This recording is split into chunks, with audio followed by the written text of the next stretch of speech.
YBK forever, nigga, past that. Smoking on the best, nigga, past that. Pussy niggas wanna gun a nigga down. Send my young niggas, yeah, send them round. All them niggas suckers, we ain't never haters. Yeah, you already know what it is. It's your boy Zeek Raw. We in the streets with the big homie Doe. Let's get it. What's up, everybody? It's your boy Big Homie Doe, and we live in the streets. And I done ran into my man Zeek Raw. What's happening, Zeek Raw? What it is, you already know what it is, man. We out here. We live in the A. Most definitely. So first off, I need you to let everybody know, my audience know, where you from and how you got started in this game, bro. Salem City, you know, South Jersey, you know what I'm saying? You know, back and forth between Philadelphia as well. Then I kind of migrated down to Miami, Florida. That's Dade County, you know what I mean? You know, we kind of made our way to Atlanta, you know what I mean? So here we are. Most definitely. Being from Jersey, tell me about how that was for you as an artist, going to different cities and adjusting from maybe your hometown. I mean, I think that it's important to really challenge yourself because, like, you know, when you come to places like Atlanta, you know, you got people that really do this shit, you know what I'm saying? So it's like you playing with it, you gonna get exposed, you know what I'm saying? Because there's people out there who got real talent, you know what I mean? And, you know, I feel like when I move around, whether it be Philly, Jersey, Miami, Atlanta, you know, I'm always gonna make sure that I'm up to speed on what's going on. Most definitely. Who are some of your influences in this shit? Like, coming up, listening to rap. Who was the one that made you want to be like, yo, I'm finna start rapping and shit?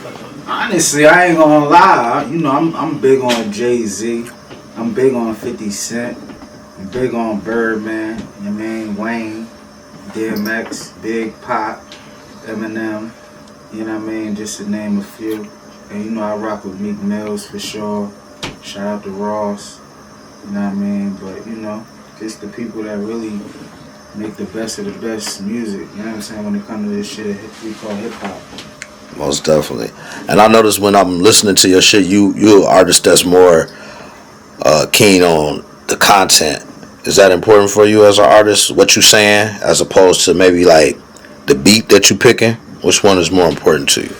I mean, I say it's a combination of both, dog, because you gotta look at it like this. At the end of the day, the beat is gonna let me know where I'm at with it. You dig what I'm saying? And the substance of what I'm speaking on the track is relevant as a whole. So, you know, that's the only way it will come out to make sense for me to say, you know what, this is hot. Or somebody else that feel the same way as well. You dig what I'm saying? So when I go in there, you know what I mean, I just try to be myself. And the beat, you know what I mean, we just come as one. You know what I mean? Yeah. Speaking of how you talking about with the beats and shit, what's like your process as an artist, you know what I'm saying? What's your favorite part of the process? Like going to the studio, doing the show, shooting videos, you know, what's your favorite part of the process from getting that workout? I think, you know, as a whole, everything has a favorite for me because it's like the feeling of going in there and creating something out of nothing. And, you know, for me, I can't speak for the artists, but for me, it's premeditated without actually being premeditated. So, for example, like, we sitting right here on the couch, you know, having this conversation.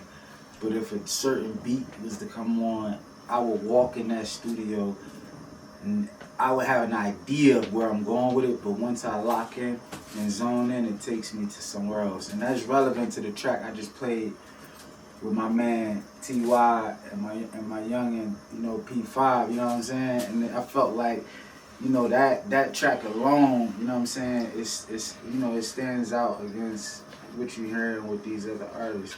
Because a lot of times I could pretty much tell you on, you know, one hand, the different things they're gonna talk about, such as, you know, killing and drugs and, you know, mayhem, and your man really about that life. And my thing is cool, you know what I'm saying? If you really live that, my nigga, you ain't gotta tell the world, you know what I'm saying? You just, you know, you kind of want to keep that to yourself because real killers move in silence. You know what I'm saying? So if you really living that shit, you know what I'm saying? You wanna make sure like you kind of keep it to yourself. You dig what I'm saying?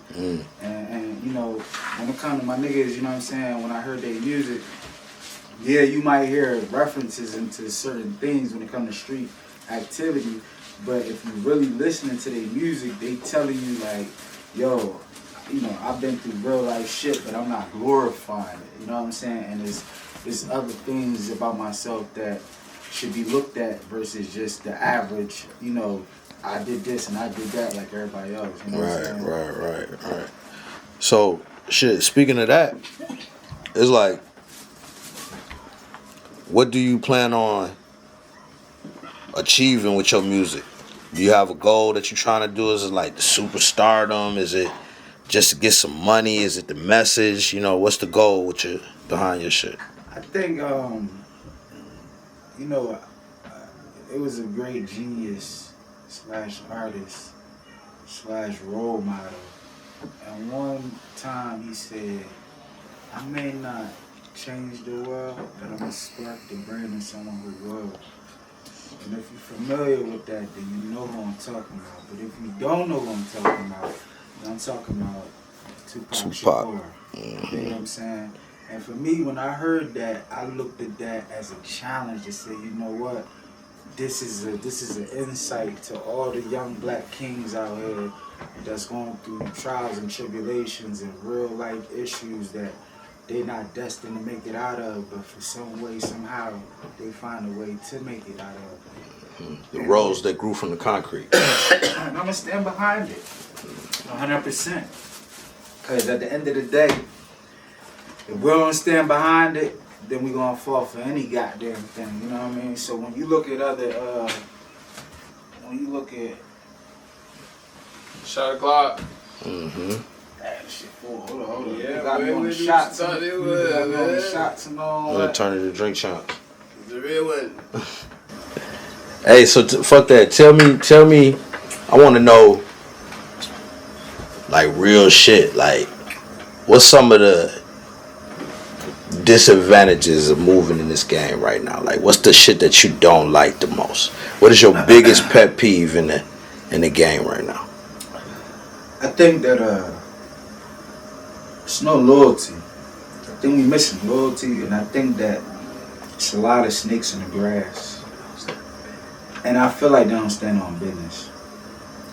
And also, you can't forget the fact that until you make it in this game, you'll never be respected. And then once you do make it in this game, even though you're respected, there's still going to be another obstacle that's going to prevent you from being where you want to be unless you do something that is out of your character and morals. Word. So I feel like what I'm building with this team and this camaraderie right here is honor.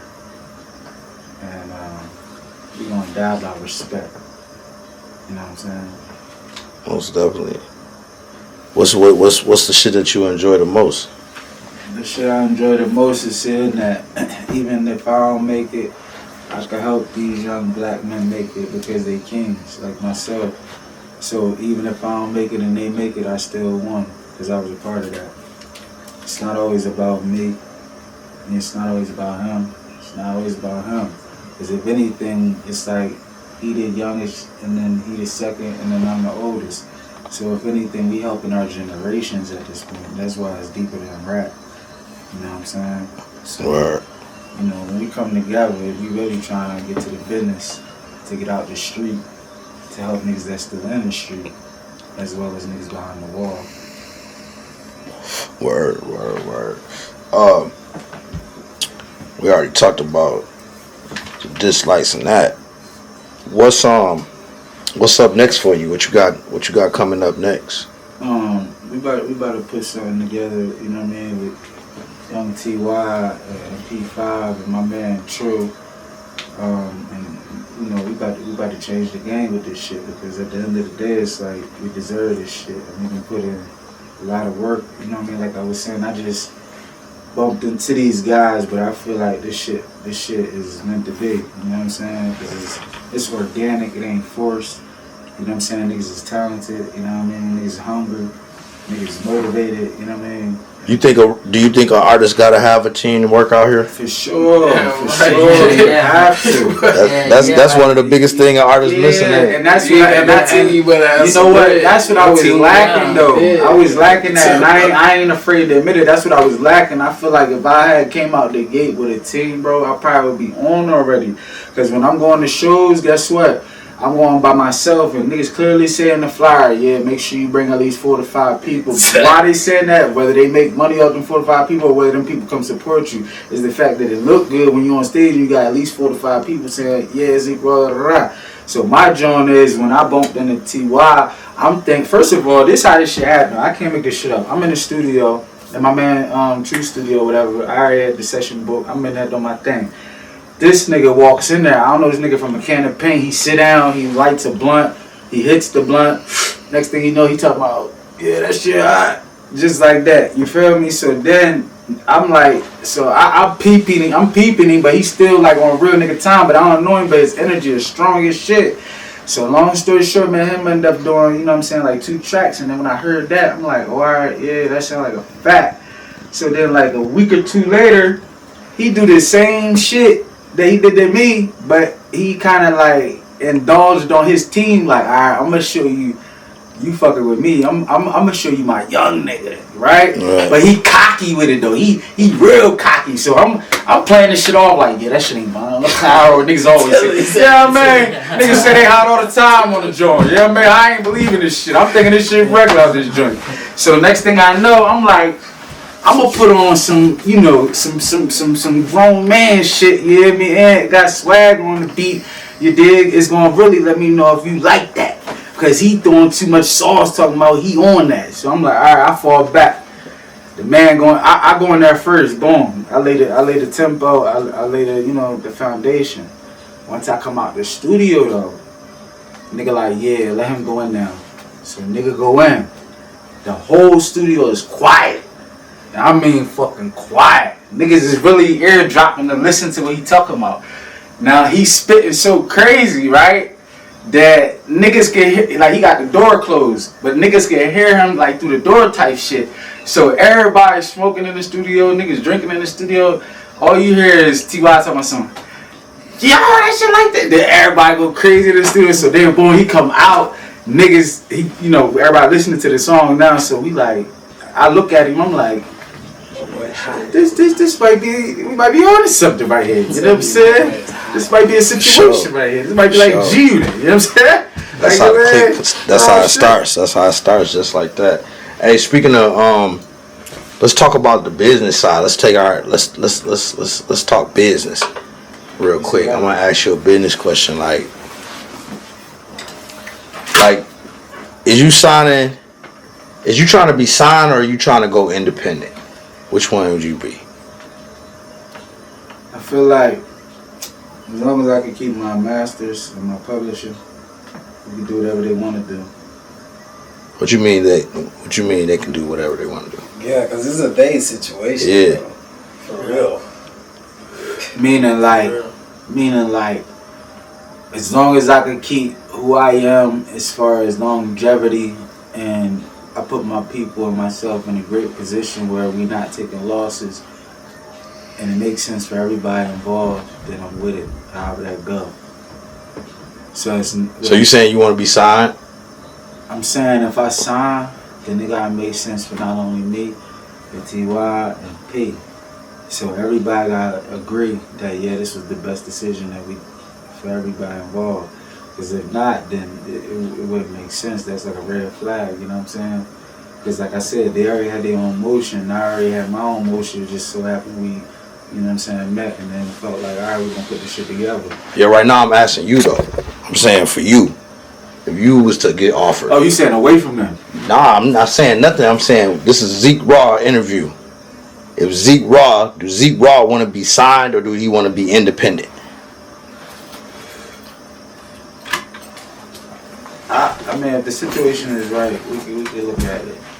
I don't want to say on camera yes or no, but It ain't no right or wrong answer. No, I'm not saying that. I'm saying that like I would have to know that this is the right decision. You know what I'm saying? Right. You know, If not, then we're gonna keep it independent. So I can't really say yes or no because I'll be lying if I say yes or no. Right. You know what I'm saying? So depending on the situation, let me know if it makes sense. Okay. Shit. What about let me ask you this. This is a business hot seat question. If a label, you got 5 labels. Mm-hmm. Any 5 you choose for your bidding war. And the label was to give you $4.5 million with a 360 deal. $1 million in advance for 3 albums. You take the deal, and why? You said 4.5. They give you $4.5 million in advance for 3 albums. Up front? Nah. Or how it works? They gonna give you $1 million in advance. Okay, $1 million in advance. That's $4.5 million on a 360 deal for 3 albums. I ain't gonna lie, that's something I'm gonna have to talk with my lawyer about, man. You hear me? That's a lawyer conversation at the end of the day. I can't really disclose that, right? Ultimately, it's gonna be your decision. True story, but the lawyer is definitely gonna have to have that conversation with you before we move forward, brothers and sisters. Talking about M's on the table, right. You wanna make sure you make the right decision. That's a good one. Not a foolish decision. For sure. So that's a lawyer conversation. That's a good way. You hear me? Because you can set yourself up for failure or success, and I'm gonna go for success every time. Yeah. So, you know, because the niggas would be like, yo, 4.5? You hear me? But then he like, damn, you ain't know this was, you know what I mean? They off the 4.5 and not the 360, because the 360 is a smaller number than the 4.5, but that 360 can affect that 4.5. You hear me? I'm serious about it. So, you know, that's a lawyer conversation. For sure. Outside the music, who is Zeek Raw? You know, Zeek Raw is an honorable young man that has an intelligent mind, traveled a lot. He's genuine, he's organic, he's loyal, he's smart, destined to be a businessman, a brother for anybody who is destined to be a brother's keeper for himself and others. You want me to keep going? Man, it's your story. I mean, at the end of the day, you gotta look at it like this. I got a brand. My brand is called Young Black Kings. I don't care if you're from Atlanta. I don't care if you're from California. I don't care if you're from New York, Philly, Jersey, South Dakota. If you solid, if you stand on business, if you're a real nigga, you know what I'm saying? You dope, you talented. You know what I mean? You're a young black king, you know what I mean? For sure. You gotta stand for something, don't fall for anything. For sure. You know what I mean? Like, literally stand for something because we won't allow you to fall for anything because that's a crutch. For sure. You know what I mean? We ain't trying to really be crippled out here, yeah? I mean, we trying to stand strong and firm and sturdy. Fucking right. At all times. Shit, tell the people where they can find you at, man, and all your shout outs you want to give. Shot o'clock. You know, you can find me on Instagram, ZeekRaw_305. You dig? I want to give a shout out my man Biz in Philadelphia. I want to give him a shout out to my cousin Mike just came home. My man, I want to give a shout out to my man Ty, my man P5. Got the Goonie over here with the hood on. 7, you know what I mean? You know, big homie dog, I appreciate you. For sure. Out, you know what I'm we in the streets. Like, it's just about connecting the real with the real and separating the fake from the real. You know what I'm saying? So everybody over here, you know what I'm saying, humble, and you know, we understand that it ain't easy to be, you know, on top. So we're gonna take it step by step till we get there. We're gonna do it together. For sure, for sure. That's what it is, man. Until the next time, we out here in the streets with Big Homie Doe. We got my man Zeek Raw. The clique is in here with us, man. Y'all know what the fuck going on. Till the next time. Y'all know what the fuck going on. Yeah. We out this bitch.